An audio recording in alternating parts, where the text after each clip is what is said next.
Welcome to the cityCURRENT Show, powered by Hagen-Botham Insurance and Financial Services. This show focuses on sharing good news and powering the good in our community. Now here's your host, Andrew Bartolotta.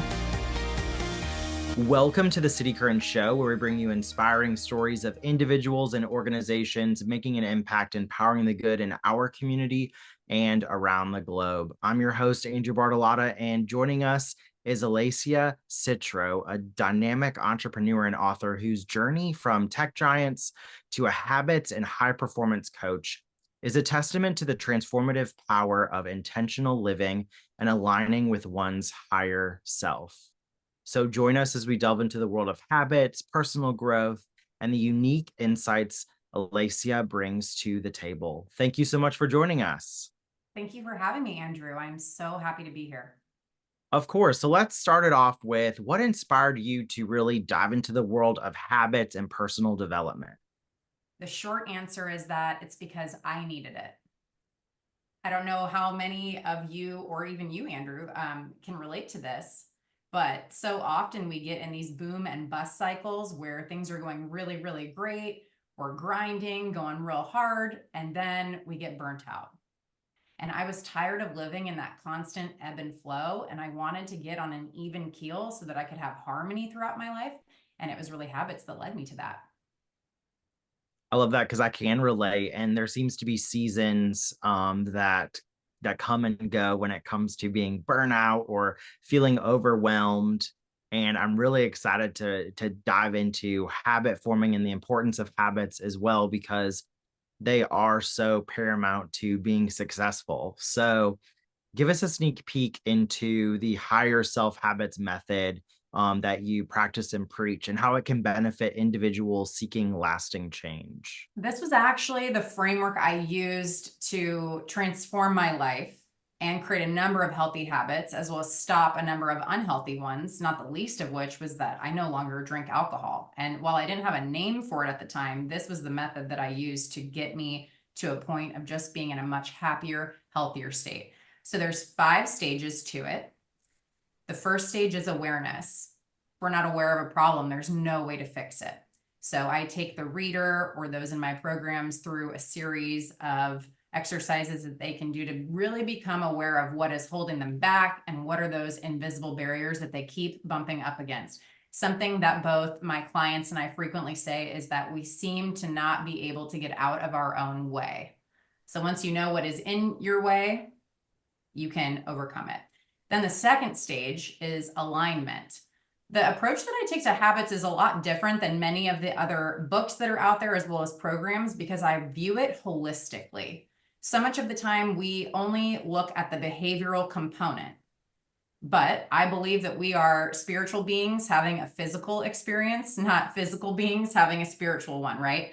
And so we've got to look holistically on a soul level, on a very deep level. What is it that you are meant to be doing? Who is it that you are meant to be? And in your mind's eye, aligning to that higher version of you. That's the name of the book and the method, Higher Self Habits, right? So once we align, then we get into what might surprise you is my favorite stage, called audit. Now, I know a lot of people hear the word audit and they think of the IRS. I am not trying to make you think of that. It's a lot more fun, I promise. And here's where we really get into the meat of it.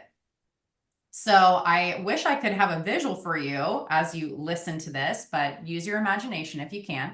Imagine a pyramid that has multiple layers on it, the bottom of which are your basic survival needs. And if any of you are familiar with Maslow's hierarchy of needs, you'll know what I'm referring to. So at the bottom, you have the basic needs, right? Like, what is keeping you physically alive? Above that, safety, stability, security. Above that, love, belonging, connection. Above that, self-esteem needs. And then finally at the top, self-actualization. There are a number of other things that lay over this, like the areas of the brain that you're operating from. Are you operating from your base reptilian layer of your brain? And it's called that because that's literally all reptiles have. Are you operating more from an emotional center, which is what all mammals have? Or are you operating out of your neocortex? That is what differentiates human beings from every other species on the planet, right? So when we look at where our needs are not met, for instance, if you're not drinking enough water, if you're not eating the proper nutrition, if you're not getting enough sleep, you might be operating from your reptile brain. And when I say that, you're probably like, I don't want to be a reptile. I want to be the fully endowed human being that I was made to be, right? So by shoring up the bottom of that pyramid and working on those habits first, you know where you need to start. Then I teach you in stage 4 how to make it really tiny so it's easy. And then we get those on lock on automatic so you don't have to be thinking about them. Those deficits are filled. And then you can focus on the more fun things like self-actualization, right? So then we move into stage 4, which is activation. So I teach you behavioral design. It is so much easier than people think. And we can go deeper on that if you want to, how to make it tiny, how to make habits stick. And then finally, you enter stage 5, which is ascend and amplify. This is when you begin the upward spiral. We're not downward spiraling anymore. You become this better version of yourself. You become aware of new levels of growth, and it starts over again. And you know, the thing with personal development is it never stops. There's no finish line. So you continue this work and unlocking new levels as long as you're here. What a great method. And then to have someone like you to walk alongside of this journey to be able to reach your full potential. It is so important. And so many of us are in our home with 3 little ones. We have a phrase, surviving, not thriving. Oh, And we would love yes. to thrive. And so having this method and framework and research to back it up with and the neuroscience that goes into it is so important because it allows us to understand the nuances that come into play, and that it's not that you aren't built to succeed. You are built to succeed and thrive and stand in your purpose and do what God has created you to do. And so for you to be able to help someone do that is so fun. Talk about your upcoming book, and then a lot of that obviously goes into that, but then what readers can expect. All right, so what you can expect, coffee with me. I'm like your cheerleader meets like walking encyclopedia. I know so much about so many things. It's just my human design. I can't help it. And I will literally help remind you that the shortcomings you feel you have are not deficiencies. You are not defective. It is simply your quite ancient brain that is keeping you stuck in certain ways. And I'll show you the very actionable strategies of how to move into a better version of you in a way that doesn't feel shocking to your system.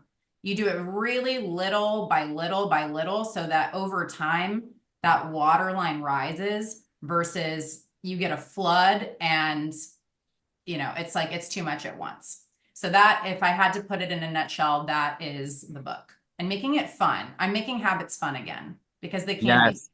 Yeah. Yes, exactly. Because for many of us, we don't initiate those habits because they seem daunting to us. And it seems like we're drinking from a fire hose. And for us to do it little by little, one thing I started late last year was like once a month, there would be like a light bulb that needed to be changed. All these little nuances throughout my house that I'm like, Andrew, you've dealt with this for way too long. You know better, make it happen. So while the kids were at school, I would go, okay, this is my chance to get up on the ladder and change the light bulb. Or it's something like, paint that needs to be updated, or it's just those like housework things that like you overlook. And those habits, once you start like doing and consistently doing it, it seems you feel accomplished. And then you realize that, okay, maybe that light bulb, like now I can see better in this room. And it's like, and that's just one example. We go through so many seasons of life. We're both parents. And so talk about how that season is and how we just navigate that, and how sometimes our habits have to change or form around the season we're in. Oh, yeah. This is a big one. So my 5-year-old daughter just barges in. I'm in the thick of it right there with you, moms and dads listening. And look, if you've got a newborn at home, you've got bigger fish to fry. This might not be the season for self-actualization. You might just need to get more sleep right now. And that is okay. I think that in our high achieving, success-oriented culture, we can get really down on ourselves and we have to take a step back.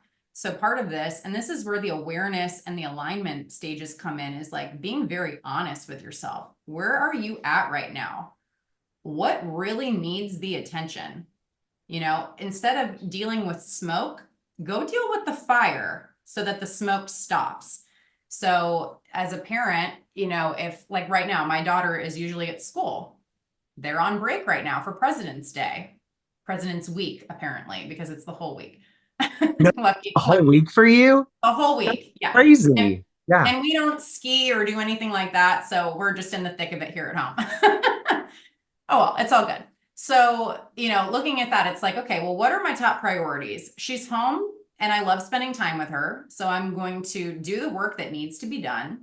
And then my priorities go to family time and, doing the things with her that are meaningful, that will create memories, etc. So you really need to be honest about where you're at on a given day, where you're at in a season of life. What is it that you need to do now that you will wish you had dealt with right now, later? Like, what are few things that future you will thank you for? I will thank myself for dealing with what I have to today, work-wise, self-care wise, like medications, vitamins, adequate hydration, adequate nutrition, adequate sleep. But then my priority is fully going to being present with my daughter, because I'll never get this time with her back.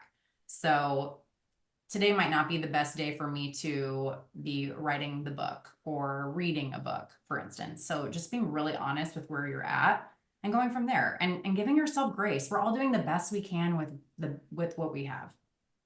Okay, now I 100% know why you're a certified life coach, because I feel like I just had a little mini session there, because that is so true. For many, we have three and under. And so for us, Oh, wow.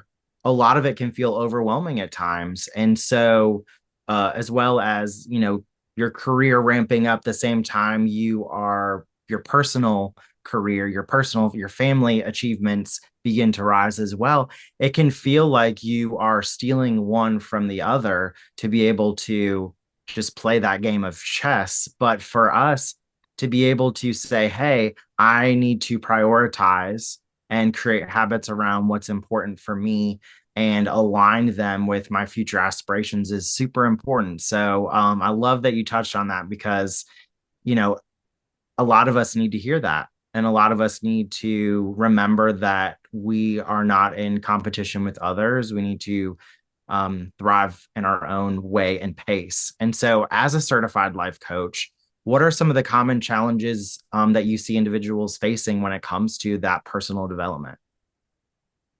So much of the time, there are so many things that we want to do and so many things we might be interested in. I tend to work with a lot of people who have ADHD, which I have it too. And we get like the shiny penny, squirrel type of distractions on the regular, and we tend to be very multi-passionate. I think the key is, if you feel as though you are consistently playing whack-a-mole. You remember that arcade game, Andrew? Yes, Yeah. yes.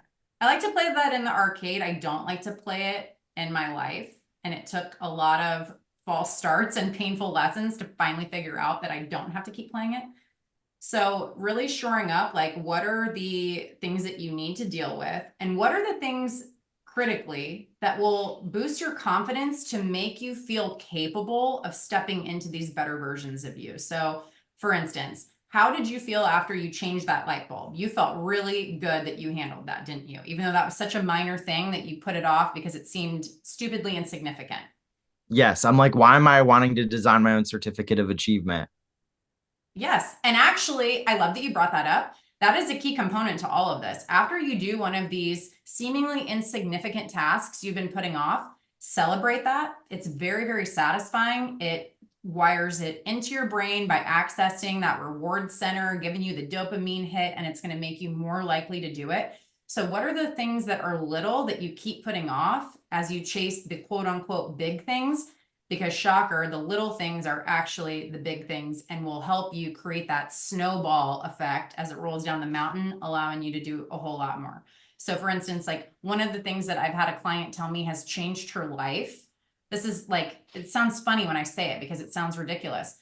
Running her dishwasher at night and unloading it first thing in the morning has changed her life because she no longer goes in the kitchen, sees a pile of clutter in the sink that cues to her that she can't do the little things.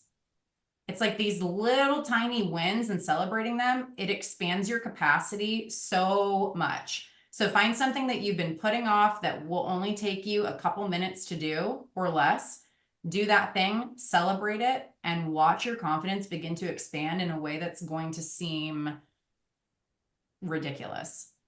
Like you'll be shocked how much these tiny little things actually move the needle. When you have spouses or children that are struggling with those things as well, what do you say to them? How do you help create a family or a system, even if you're roommates or a group of people, that you live with, how do you motivate them to that way of life as well? This is such a good question. The bottom line, help people do what they already want to do. I've got a 5-year-old daughter, as I've mentioned, who loves to help. She wants to help.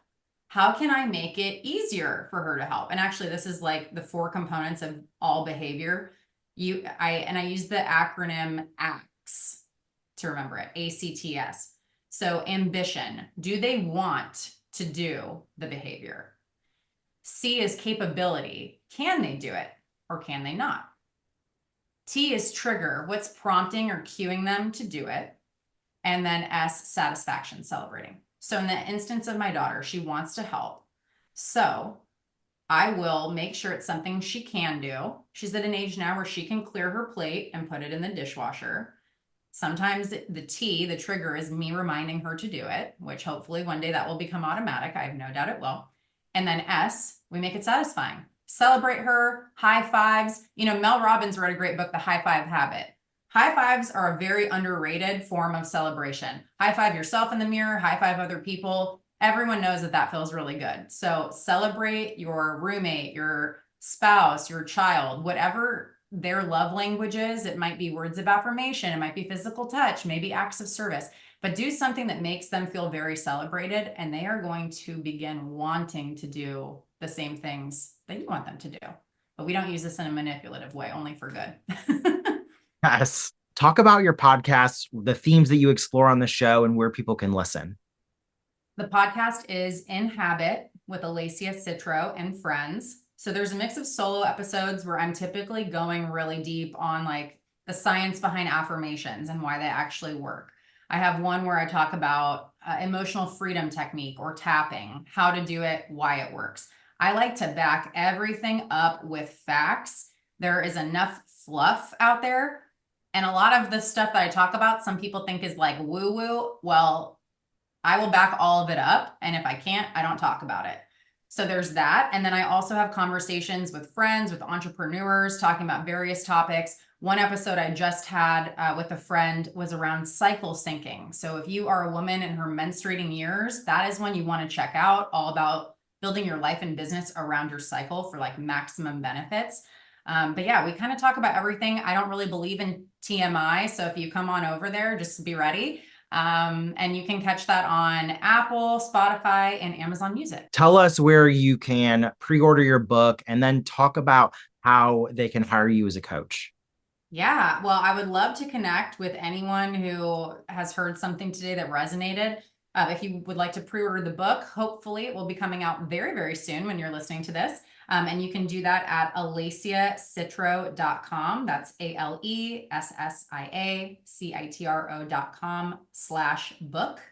And I also have a free gift for anyone listening. So you can use the same address, alessiacitro.com/gift. I've got a guided visualization to meet your higher self, as well as a habits guide that you can download there. And then as far as working with me, all the details are on my website too. I have group programs. I do one-on-one coaching as well. So whatever you're looking for, I probably have something for you.